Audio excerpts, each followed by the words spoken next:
And I look at that and I think that is too big of a coincidence to me. I have no idea what happened, but I refuse to sit back and not notice oddities. If we're going to be forced into a situation that I want to show you something really interesting. Something got me thinking. This is an old video that was originally posted, I think, by a USA Today guy. I found it on Diligent Denizen's X feed, but I want to show you this video. What he's saying is, this guy, I think, is a USA Today reporter. He's on the scene, and I'm going to show you the scene where he was in just a second. He says there's a guy on an excavator, and I'll show you where the excavator was in a second, because I have a photograph of the scene that morning. I have a photograph of the scene on that morning. So I'll show you exactly where the excavator was. And he says he thinks he talked to the suspect, that somebody came through the scene. And again, I'll show you in just a moment where it was. The guy on the excavator believes the person he interacted with might be the suspect. He was on an excavator. Guy walks through the scene. I guess he looked hurried. I don't know. Maybe he looked familiar. So let me show you this scene as it existed on that morning.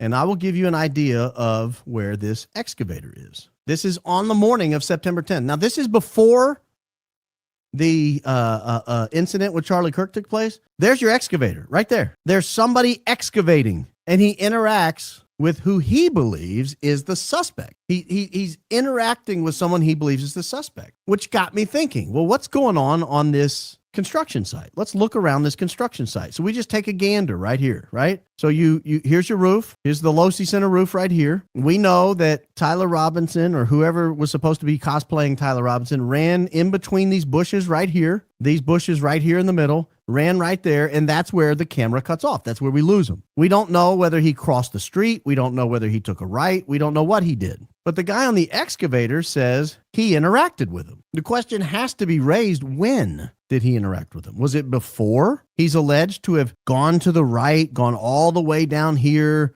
allegedly stashed the gun, allegedly changed clothes, and then came out of the woods, I guess, somehow, maybe walked back to the road. I don't know if there's a trail or something back here, but makes his way back, comes back, and then ends up talking to the excavator guy? Like, is that the story? Is that what we're supposed to believe? Okay, well, I'll accept it for what it is. I will note real quickly that one of the cars that allegedly was rented many moons ago, Candace covered a series of cars that were rented by what were believed to be foreign nationals, probably Egyptians. Okay, that's one of them was a gray 4Runner. I just want to point out that's a gray 4Runner. I just want to identify gray 4Runners when I see them. I don't know if that's the gray 4Runner. I don't know if it's exactly the gray 4Runner, but I just want to point out there's a gray 4Runner. Whether or not that has anything to do with it, I don't know. But just again, get a lay of the land here, back up a little bit. Here's the Losee Center roof. This is the little white, what we thought was a white triangle from that image back there. You can see now it's kind of a polygon or some sort of multi-sided figure here. That little red arrow right there, that red marker, is where the alleged shot is to have come from. And then he scampers across the roof. He comes up this way. He jumps down here. He runs up this little grassy knoll. He comes between these two bushes. And then those are the trees right there on the right-hand side in the middle of your screen. This is a big thing of brush and trees here. And it's on the far right-hand side of these brush and trees where the alleged gun was supposed to be found. Okay? That's where the alleged gun was supposed to be found. But the guy in the excavator thinks he talked to him. So the guy in the excavator, now keep in mind, this video was filmed that we just watched, that I'm not going to play again because it may have echo. That video allegedly it was filmed when this alleged conversation took place on September 11th. So that's just one day after the event took place on September 9th. Who was on the excavator? This video's been out here a long time. Has law enforcement talked to this guy? Has he been able to definitively identify Tyler Robinson as the suspect? We don't know. That's left up in the air. If I'm the defense team, I'm going back to this construction crew and asking who was on the excavator on September 10th.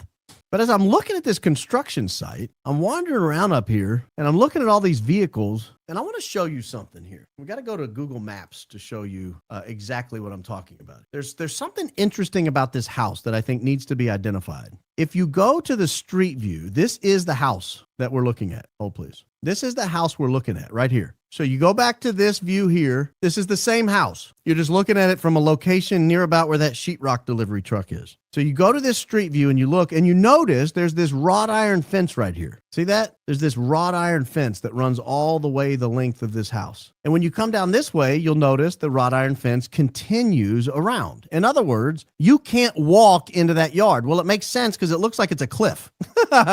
It looks like you would hurt yourself if you fell off that little cliff. So I think for safety purposes, they put a wrought iron fence there. Okay. Now, if you come this way and you look at the driveway right here, this driveway runs back into that little parking lot we were just looking at. So that is, I'm just trying to orient you here so that we're all on the same page. That's this driveway here that we're looking at. It's different now because they've done construction. The school bought the house and they're turning it into some sort of center. It looks like some sort of meditative center or something. But anyway, so let me go back to Google Maps and give you one more shot here to look at this. So this is a wrought iron fence that runs the length of this front yard, which means when you get to here, depending on how you park your vehicles, and then you got a wrought iron fence here, depending on how you park your vehicles, it's going to limit your ability to move around the vehicles. So I take you back to this view. Notice how these vehicles are parked. Look at how this sheetrock truck is parked. It's not in that view. So here, notice how that sheetrock vehicle is parked right there. That sheetrock vehicle is positioned so you cannot walk into the yard that way. There's a wrought iron fence. You cannot walk into the yard between these two trucks because for some reason this sheetrock delivery truck has parked with its front bumper like almost touching this van right here, this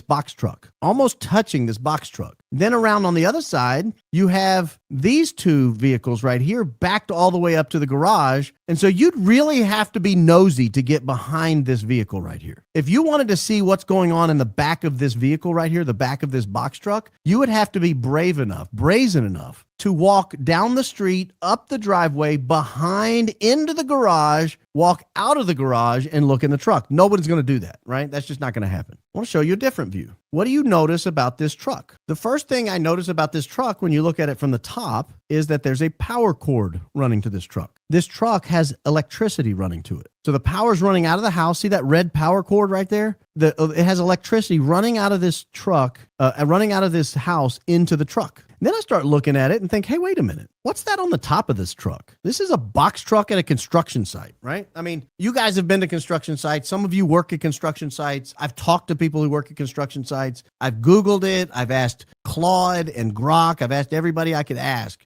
professionals, mechanical tools, and everything else. Have you ever seen some truck like that at your site? Well, let me show you what I believe is on the top of that truck. I believe what we're looking at is this. I believe that is an air conditioner on the top of that truck. You see these a lot of times on the top of an RV. You get these white sort of oblong looking things here, and they sit on the top of that and they cool the interior of the truck. They cool the interior of the RV. All right, fair enough. Kind of weird at a construction site that we would need something that cools the interior of this box truck. Okay, fair enough. And then I start looking, I say, what is that little nodule on the front? We can go to some of these other views and we can see that nodule a little better. There it is right there. We can switch angles here. We can see it again here. Looks like a little white, I don't know, like a little dome or something right there. So what could that be? Well, we go looking and we try to figure it out, and we find it looks an awful lot like one of these. Don't believe me? We'll go back and look again.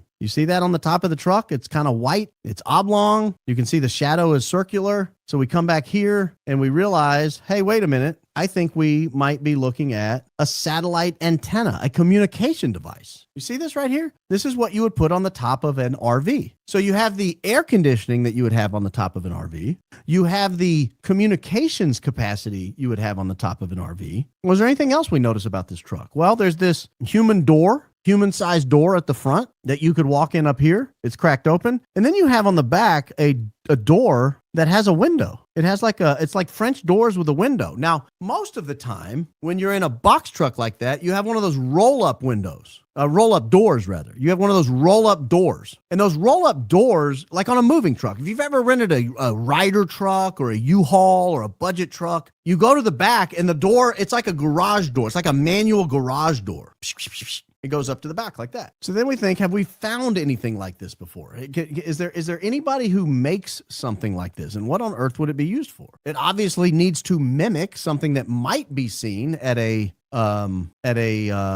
construction site. You don't want to have a truck at a construction site that looks nothing like a truck that would be seen at a construction site. But we have these vans. Now, these aren't perfect copies, but we have these vans that this group makes for undercover law enforcement or undercover operations. You can see it's got the normal cab of a truck front. Now this one has a little top on it right here, but if you flip through these pictures, you'll notice it has the human-sized door there. You come around to the back, you have the door with the windows in it, and inside of it, you have a fully capable command center. It's got seats. You can put desks in there. It has power. You can see at the top here, it has air conditioning to keep everyone in it cool. It has satellite communication, so you can stay up to date on all the latest happenings.